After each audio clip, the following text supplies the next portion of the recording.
Teraz počas žehlenia ma napadla jedna vec. Koľko ľudí vlastne nepije vodu alebo pije veľmi málo počas dňa.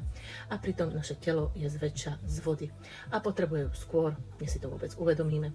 Veľa ľudí pije až vtedy, keď sú už naozaj smední a to vtedy telo naznačuje, že už je v mínuse.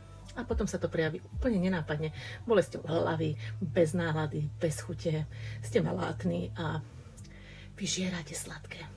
A to je len to, že ste dehydrovaní. Dokonca veľa ľudí si myslí vtedy, že je hladný, ale to tak vôbec nie je.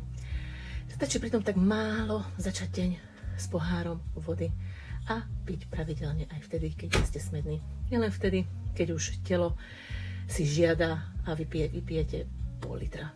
Takže, ak chceš zmenu a nevieš, ako začať, kľudne mi napíš a poradím ti, ako piť denne toľko vody, aby sa ti telo potom poďakovalo.